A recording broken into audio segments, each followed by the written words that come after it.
요즘처럼 주식시장이 오늘 오르고 내일 떨어지고 이렇게 상하 변동성이 굉장히 심할 때 우리들은 자칫 잘못하면 맨날 이런저런 뉴스나 유튜브 내용 찾아보면서 주식시장이 당장 뭐 내일 또는 뭐 다음 주 어떻게 움직일까 이것만 가지고 고민하는 경우가 생기죠.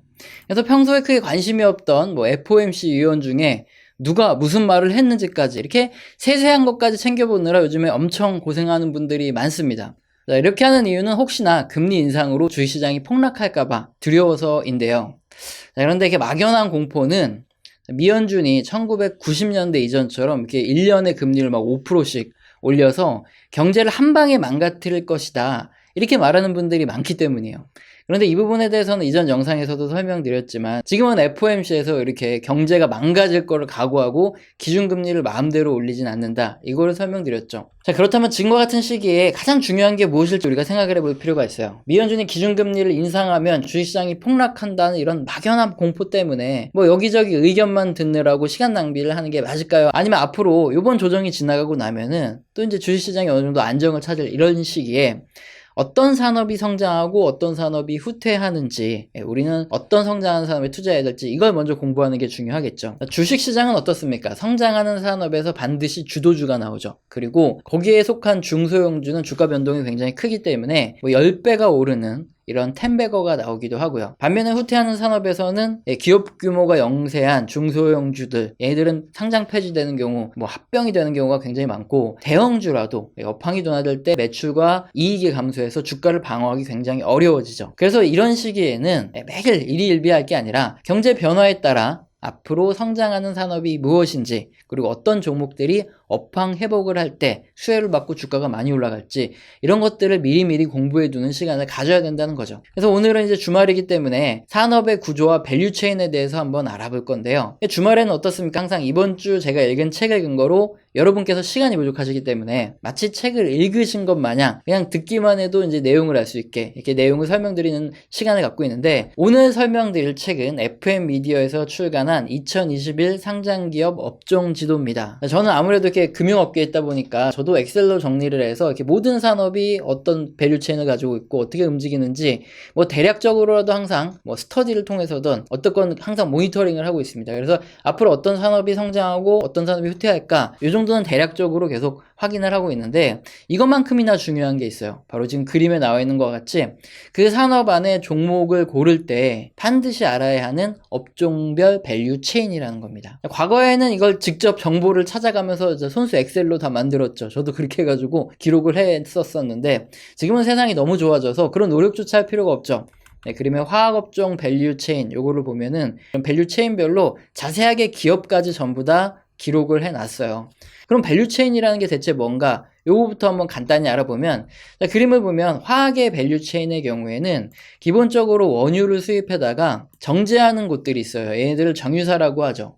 근데 정유사는 정제 과정에서 나프타가 발생이 되는데, 이걸 매수해서 에틸렌, 프로필렌, 부타디엔 등 이게 새로운 화학물을 만들어내는 이런 기업들을 NCC라고 말을 합니다. 우리가 NCC 기업들을 투자한다, 업황이 좋아질 때 매출과 이익이 증가를 할 텐데, 이때는 어떻습니까? 유가 하락으로 나프타의 가격은 낮아지는 반면에 경제가 호황되면서 생산되는 에틸렌이나 프로필렌, 뭐 부타디엔 등의 가격은 높아지는 그런 시점에 NCC 업체들의 이익이 늘어난다, 이걸 예측해 볼 수 있겠죠. 정유사는 어떤 것들이 있고 NCC는 어떤 기업들이 있고, 에틸렌, 프로필렌, 뭐 이런 화합물 만드는 회사, 그리고 최종적으로 제품을 만드는 회사는 어디인지 이렇게 일목요연하게 정리를 해둔 걸 바로 업종별 밸류 체인이다, 이렇게 말을 해요. 이건 화학기업뿐만 아니라 모든 산업에 전부 통용되는 투자의 기초인데요. 원재료 등의 이 원가는 좀 적게 오르거나 아니면 반대로 떨어질 때 최종 산물의 수요가 일단 늘어나야 돼요. 그럼 이제 판매량이 늘어나는데 이때 가격도 같이 올라가죠. 네, 이런 구간에 영업이익이 크게 늘어나는 업황, 호황의 구간이 생기고요. 이때 주가 상승이 굉장히 빨라집니다. 실전 투자를 할 때는 각각 업종별로 이런 밸류체인 지도를 만들어 두고요. 성장과 후퇴를 대부분 이렇게 반복을 하는 이렇게 사이클을 가지고 있기 때문에 사이클이 굉장히 나빠진 후에 최악의 구간에서 좋아지는 구간을 계속 모니터링 하는 게 정석적인 방법이죠. 그러면 최악의 구간은 언제인가, 이런 것들을 생각해 보면 최종 제품의 수요가 감소해서 가격이 막 내려가고 그러니까 매출이 크게 감소하는데, 그럼에도 불구하고 원자재 가격, 그러니까 원가는 계속 떨어지지 않고 높아 있는 이런 구간, 아니면 뭐 투자가 이미 다 끝나가지고 그 다음에 한창 투자가 없을 이런 구간에 기업의 이익도 감소하고요, 주가도 크게 떨어지는 이런 상태가 됩니다. 이런 산업의 최악의 구간에는 업력이 일단 오래돼야 잘 버틸 수 있고, 시장 점유율이 높은 기업들 위주로 미리 이렇게 관심 종목을 만들고 밸류체인 지도를 이렇게 그려두는 거죠. 그리고 향후에 판가가 올라가거나 아니면 수요가 좀 늘어난다, 그리고 원자료 가격도 계속 떨어진다, 뭐 이런 사건들이 있나 없나 뉴스를 계속 확인하는 것, 이걸 모니터링이라고 하죠. 이걸 하다 보면은 가끔 기회가 온다 싶은 순간이 있어요. 그렇게 최악의 구간에 업황 회복을 노리고 투자를 하게 되면은, 만약 실제 내 예상과 맞아떨어졌다 그러면 엄청난 수익이 나는 거고요. 물론 제가 직접 그렇게 투자를 계속 하고 있는데, 분명히 지금은 원자재 가격도 떨어지고 이제 수요가 점점 늘어날 것이다, 이런 거가 보여서 이제 투자를 했는데, 갑자기 이제 외부적인 요인 아니면 정치적인 이슈 등으로 변수가 생겨서 예상과 다르게 흘러가는 적도 있어요. 그럼 뭐 어쩔 수 없이 빠져나오고 재수없으면 한 1, 2년 더 기다리는 거죠. 근데 어쨌든 최악의 구간에 투자를 해두면은, 그럼 이게 다음 사이클이 올 때 수익을 볼 수 있으니까 놓지 않고 꾸준히 모니터링 하다 보면 기회가 좀 빨리 오더라고요.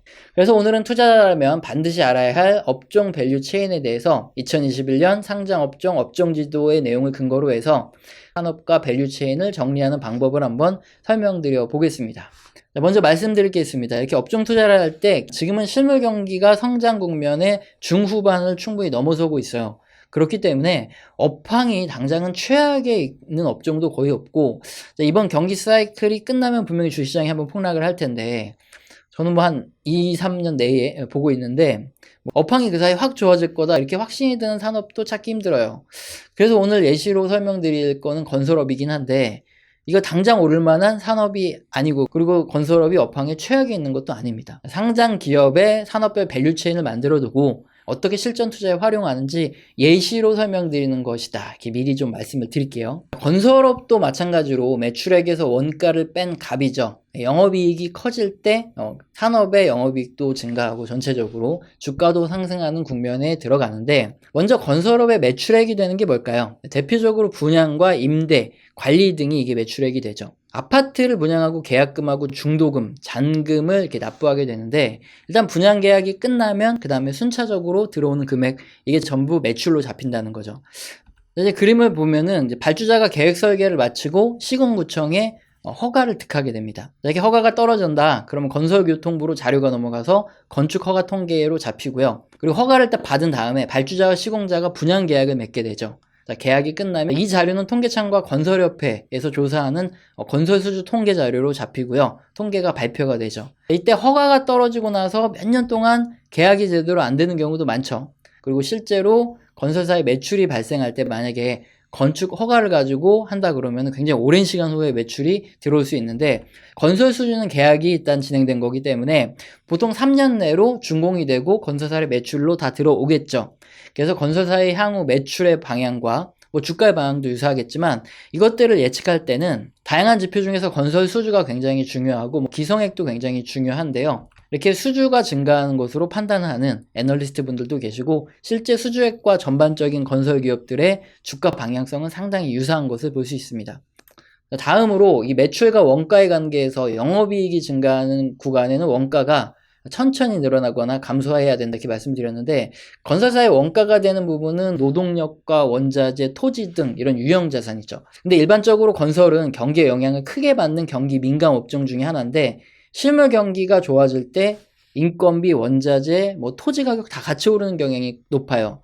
이런 특성 때문에 건설사들의 영업이익이 늘어나려면 매출이 얼마나 더 늘어나는가, 이게 중요하겠죠. 그래서 매출이 늘어나려면 일단 수주가 많이 늘어나야 되기 때문에 수주 통계가 그래서 중요하다, 이렇게 보시면 되고요. 자, 이렇게 각 산업별로 매출과 원가에 해당하는 것이 무엇인가, 요거를 생각해보고 여기서 영업이익이 높아지는 구간에 업황의 호황이 발생하기 때문에 이걸 통해서 먼저 산업의 큰 흐름을 판단해 두는 게 중요하고요. 자, 이제 다음으로 건설업의 세부적인 밸류체인을 한번 알아볼 텐데, 일단 여기에 토목이 있습니다. 토목과 같은 경우를 먼저 예로 들어드리면 도로, 교량, 항만, 철도 등 이 규모가 큰 건설 공사를 지칭하고 인프라 투자라고 말을 하죠. 그림의 토목 기업 중에 사모 개발 하나를 먼저 말씀을 드리면, 국내 토목 수주액이 증가하는 구간에 사망호 개발의 매출도 증가하고 주가도 상승하는 경향이 있죠. 그래서 토목 수주액이 감소하고 나서 증가하는 구간에 이런 3호 개발 같은 기업들부터 해가지고 이 토목에 속한 기업들을 관심을 두고 있다가 매수의 시점으로 잡으면 좋고요. 다음으로 건축가 같은 경우에는 주택을 주력으로 하죠. 이건 정치랑도 연관이 높아요. 정부의 주택 공급, 재건축, 재개발 규제 이런 것들이 얼마나 많이 풀리느냐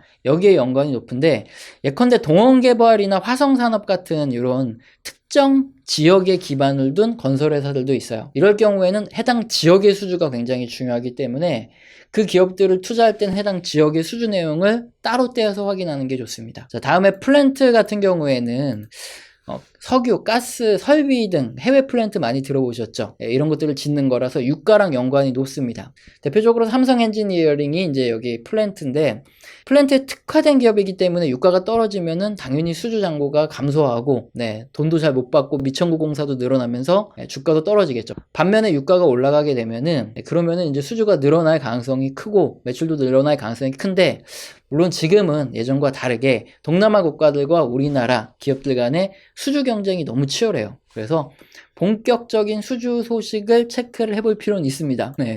다음으로 종합건설업체 같은 경우에는 토목, 건축, 플랜트 전부 다 하는 기업들이에요. 마지막으로 브랜드 네임이 있는 이런 건설사들을 전부 지칭한다 이렇게 보시면 될 텐데, 해외 플랜트 수주가 최근까지 크게 감소를 했기 때문에 국내 토목과 건축 부분에서 매출이 굉장히 큰 부분을 차지해요. 그래서 국내 토목과 건축 수주 이 부분과 이 주가 매출의 방향이 굉장히 유사하다 이렇게 보시고 투자의 아이디어를 잡으면 되겠죠. 시점도 잡고요. 다음으로 이제 건축과 연관된 건자재죠. 여기에 쓰이는 자재들의 밸류 체인을 한번 살펴볼 텐데, 건자재 업종의 업황은 건설 업황과 거의 유사하기 때문에 업황 부분은 따로 볼 필요는 없을 것 같고, 일부 예로 들어드리면 도료 같은 경우에는 페인트죠. 그런데 건설 경기뿐만 아니라 조선업도 영향을 크게 받습니다. 그래서 건자재로만 타이밍을 잡기는 굉장히 애매해요, 솔직히. 그리고 실전에서 또 시멘트 기업을 또 투자를 하다 보면은 어차피 이런 기업들도 그렇고 나머지 기업들도 대부분 이제 과점 체제가 형성이 된 기업들 중에 하나인데, 시멘트의 주요 원재료는 이제 석회석이고 또 운반할 때 돈이 굉장히 많이 들어요. 그리고 고온의 소성과 함께 이제 본쇄 이런 과정을 거치기 때문에 에너지 절감 장치도 많이 쓰이고 유해가스가 많이 듭니다. 그래서 온실가스 배출권도 구입을 해야 돼요. 그래서 원가와 매출의 기준으로 판단을 하다 보면 굉장히 까다롭습니다. 시멘트 가격도 공개가 잘 되지 않기 때문에 매출 확인도 굉장히 어려워요. 그래서 이제 주가는 건설 업황이 개선할 때 일단은 상승하고 좀 그게 아니다 싶으면 빠르게 떨어지는 이런 특성도 있어요. 그래서 전망이 굉장히 어려운 섹터 중에 하나다. 이게 두 가지 정도를 말씀드렸는데, 전반적으로 건설업, 건자재 시장, 전체 시장은 이미 섹터별로 대부분 다 과점이 돼 있어요. 그래서 건설업 업황과 같이 움직인다. 그래가지고 순차적으로 상승하고 하락하는 경우가 있기 때문에 이 부분을 같이 보는 게 좋다. 이 말씀을 좀 드리고, 일단 장기적인 성장 산업 자체가 아닙니다. 100% 사이클 산업이기 때문에 잘못해서 고점에 잘못 물리면 원금 회복할 때까지 엄청난 시간이 소요될 수 있기 때문에 이 리스크도 잘 감안하고 투자에서 이제 포트폴리오 비중을 결정할 때 굉장히 좀 주의를 해야 된다는 거죠. 2021 상장기업 업종지도, FM미디어에서 출판한 이 책의 내용을 기초로 일단 각 산업에 대한 공부와 밸류 체인을 이용하는 방법에 대해서 설명을 드렸는데요. 그러니까 모든 산업을 다 말씀드리면 당연히 안 되기 때문에 건설업만 일단 설명을 드렸는데, 가장 중요한 게 하나가 있습니다. 이게 세부 내용을 스스로 공부를 하고 주가가 움직이는 걸 직접 이렇게 확인을 하면서 이 경험이 누적된 후에 점점 실력이 늘어나고 사이클, 이 타이밍을 보는 눈이 생긴다는 겁니다. 물론 이런 내용을 어느 정도 좀 알고 계시는 분도 있고 전혀 모르셨던 초보자분도 계시는데, 이렇게 투자를 할 때는 혼자만 생각하다 보면 굉장히 돌아가요. 그러니까 다양한 책들을 읽으시면서 일단 거인의 어깨에 빨리 올라서시고, 그렇게 하면서 점점 투자에 대해서 빠르게 배울 수 있기 때문에 거인의 어깨 위에 계속 올라서시면서 좀 더 젊은 나이에 많은 책을 통해서 빠르게 경제적 자유에 도달하시길 바랍니다. 오늘 영상도 마음에 드셨다면 구독과 좋아요는 꼭 눌러주시고요. 지속적인 시청 부탁드립니다. 감사합니다.